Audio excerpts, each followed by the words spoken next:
Ministra, muchas gracias. Quiero empezar con algo que acaba de ocurrir. Y es que Donald Trump acaba de romper relaciones comerciales con Canadá, uno de los miembros del TEMEC, nada más.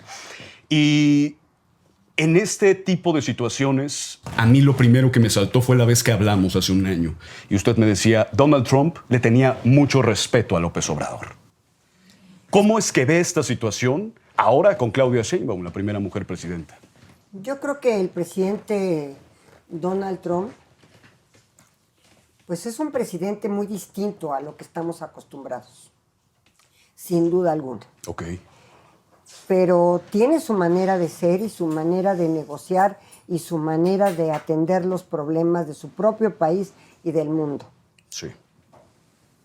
Podemos estar o no estar de acuerdo en algunas cosas o algunas políticas que él ha establecido.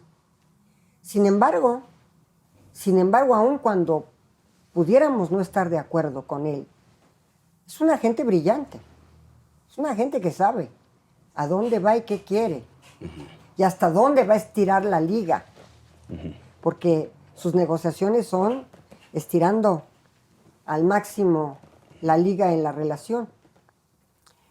Yo creo que tenemos que fortalecer el tratado, el TEMEC y la unión entre los tres países, porque ya las relaciones comerciales son tan fuertes, tanto de México como de Canadá y Estados Unidos, que difícilmente pudieran no estar presentes en cualquier negociación. Mira, ¿podríamos voltear a ver a los BRICS? ¿México podría voltear a ver a los BRICS? Acaba de ser invitado México a la sesión de BRICS. Exactamente. O el TEMEC, o consolidar como una muy importante, muy importante relación comercial nuevamente con todo el bloque de Norteamérica. Totalmente, ministra. Precisamente sobre esto le quiero preguntar porque había una relación, parecería que distinta. Usted lo dice muy bien, hay un Donald Trump diferente de la primera Hay un Donald Trump administración. distinto. Y sobre eso es que quiero marcar esta parte. Usted vivió la relación Andrés Manuel López Obrador, AMLO-Trump. Estoy seguro que estuvo en las llamadas telefónicas Así fue. junto con el secretario de Relaciones Exteriores y el presidente Andrés Manuel López Obrador. Así fue, precisamente, y el presidente Donald Trump le tenía no solamente un gran respeto al presidente, yo diría hasta afecto. Ok. Hasta afecto. Y creo que ha sido muy cortés con la presidenta Sheinbaum, ¿no? Sin embargo, pues él tiene sus políticas al interior, políticas migratorias, políticas comerciales, políticas de seguridad, que son los tres grandes rubros que le interesan en nuestra relación. Migración, comercio y seguridad. De acuerdo. No hay más, ¿eh? No hay más. En este tipo de situaciones y de tensiones que se han visto y que no se habían vivido en el sexenio anterior, se ve una especie de confrontación directa al sexenio anterior del cual usted fue parte. Yo creo que no. ¿Usted no lo ve así? No, yo no lo veo así. De hecho, yo te puedo decir que la doctora ha sido, en ese sentido, muy firme, la presidenta, al decir que es el segundo piso de la Cuarta Transformación, y así lo ha mantenido, como segundo piso de la Cuarta Transformación. Sin duda alguna no hay un cambio de rumbo. Podría haber matices, y son matices tal vez importantes, y sí lo son, matices importantes. Sí. Pero las bases, los pilares en los que se construyó o en los que el presidente López Obrador construyó la Cuarta Transformación, ahí están. Ok. ¿Cuáles son los matices distintos que yo veo y que además son matices muy profundos también? ¿Nos lo puede compartir? Te podría compartir, por ejemplo, dos. De acuerdo. La seguridad ya no es abrazos y no balazos. La seguridad trae aparejada para la doctora un gran esfuerzo de no impunidad y de avanzar en el combate a la delincuencia frontalmente. Y la segunda, el tema de medio ambiente y el tema de las energías limpias. Okay. Creo que ahí hay dos temas que sí tienen un cambio importante. De acuerdo. Que yo estoy observando y que yo veo desde mi trinchera. Claro. Creo que los dos, tanto el presidente López Obrador como la presidenta Sheinbaum, han cuidado muchísimo las variables macroeconómicas. También creo que han continuado con una política social para reducir la pobreza en el país también. Y también, quiero decirlo abiertamente y como va, ya el consenso de Washington y las políticas impuestas por el Fondo Monetario Internacional y el Banco Mundial ya, digamos, acabaron de estar en todos los países. Okay. ¿Por qué? Porque hicieron una población muy pobre y una población muy pequeña, muy rica. Y entonces en esa brecha enorme, que se profundizó enormemente, Sí. con las recetas del consenso de Washington y del Banco Mundial, sí, de una política neoliberal totalmente, dejando todo a las leyes del mercado. A ver, tú no puedes dejar todo a las leyes del mercado. Sin duda.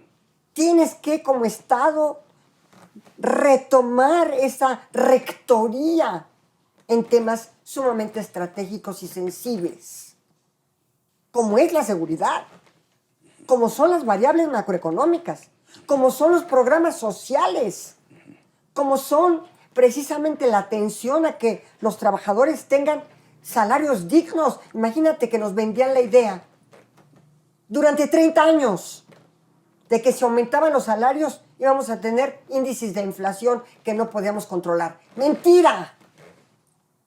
¡Mentira! Receta de Washington, del consenso de Washington. Estudien el consenso de Washington y se van a dar cuenta de las políticas impuestas por el Banco Mundial en los años 80. ¿Con quién empezaron? Todo el mundo dice que con Carlos Salinas. No. Empezaron las políticas con Miguel de la Madrid. Fue el primero que acató el consenso de Washington. Claro. Bueno, yo tengo un dato y es, en Estados Unidos, el 50% de la riqueza total del país está en el 1% de la población. Claro. La mitad de todo el dinero de Estados Unidos la tiene un 1%. En Estados Unidos hay gente muriéndose de hambre. Claro. Hay gente muy pobre. O sea, eso es, dicen, el país altamente industrializado, altamente modernizado, tecnificado, etcétera, etcétera. Sí, todo sí, pero ¿y su pobreza? La gente que no tiene qué comer, la gente que es indigente y que está ahí. Totalmente. Un tema muy fuerte. En México, la gráfica equivalente es que el 40% de la riqueza en México lo tiene el 1% y el 60% lo tienen las demás clases económicas. Estamos un poco con menos acaparación, si lo podemos ver desde alguna forma, pero sigue siendo una acaparación abrumadora, ese 40%. A ver, yo tengo un pensamiento muy claro en ese sentido. Por favor. La riqueza no se distribuye el ingreso. Por eso es importante la contribución, por eso son importantes los impuestos, por eso es necesaria una reforma al sistema fiscal, Claro. de recaudación, porque a través de la recaudación, a través de los ingresos, podemos nosotros redistribuir el ingreso a través de educación, de salud, de vivienda, de alimentación. Entonces, si no hacemos eso, si no hacemos la redistribución del ingreso, no podemos lograr sacar de la pobreza a la gente, que la gente tenga salarios dignos y tantas otras cosas en materia de salud, educación, alimentación, vivienda, etcétera. Claro. Entonces, habrá que hacerse cargo de eso. Por eso es que yo no comparto la idea de que no debe haber una reforma fiscal. Yo digo que sí debe haber una reforma fiscal. Fíjate, el otro día me dio terror. Me dijeron que en relación al Producto Interno Bruto de México, Sí. estábamos recaudando el mismo porcentaje que Haití. Sí. Tenemos que recaudar. Yo pago impuestos. A nadie nos gusta pagar impuestos, pero yo pago impuestos. ¿Y por qué lo hace? Porque estoy consciente de que hay que redistribuir el ingreso. ¿Y qué cree de aquellos que dicen que no paguen impuestos, que es una robadera de dinero? A ver, ¿con qué recursos vamos a proporcionar un mínimo vital? Nosotros en la Corte construimos el término mínimo vital, Ok. que es lo mínimo que requiere una persona para ser precisamente una persona digna. Ok. Un ser humano digno. Se construyó la palabra mínimo vital. Ese mínimo vital yo lo llevé a la Constitución de la Ciudad de México. Y la Constitución de la Ciudad de México tiene como derecho humano el mínimo vital. Porque ahí yo estuve en la construcción de los derechos humanos de la Constitución de la Ciudad de México. ¿Fue constituyente usted? Sí, fui constituyente. Y me dediqué al Poder Judicial y al tema precisamente de los derechos humanos. Y tenemos en la Constitución de la Ciudad de México derechos humanos que no están en ninguna otra constitución del mundo. Por ejemplo, el derecho humano a la ciudad. El derecho humano a la ciudad es un derecho humano en el que en el centro de todo, de la movilidad, de los servicios, de todo, está la persona humana. Es el derecho humano a la ciudad. Ok. Es un derecho humano que no se ve reconocido, este derecho humano a la ciudad. Y también otro derecho humano al olvido. Ok. ¿Qué es el derecho humano al olvido? Al olvido. Es un derecho humano que tú tienes derecho a que, efectivamente, si tú ya compurgaste una pena, que si tú ya resolviste un problema, tienes derecho a que eso ya quede atrás. Ok. Pero además también un derecho humano a la memoria. Curiosamente, en contraste de derecho humano al olvido y derecho humano a la memoria, porque tienes derecho también a que se recuerde, a que en la memoria histórica se contemple, por ejemplo, el 68, Claro. por ejemplo, A nunca olvidar. Tlatelolco, nunca olvidar, Prohibido olvidar. prohibido olvidar. Totalmente. Pero también el olvido. Entonces es interesante los contenidos que se le dieron a estos derechos humanos. No, totalmente. Por primera vez en la historia de la historia constituyente del país, se recogieron todas estas voces, el derecho humano a la cultura, Claro, sí, a sí, las sí. tradiciones. Sí. No, y lo vemos en las noches de teatro, por ejemplo, o los jueves de museos en la Ciudad de México. Exactamente. Es impresionante, sí. ¿Sabes que la Ciudad de México es la ciudad que más tiene museos? Museos, sí. Por encima de Nueva York. Por encima de Nueva York. Sí, claro. ¿Sí?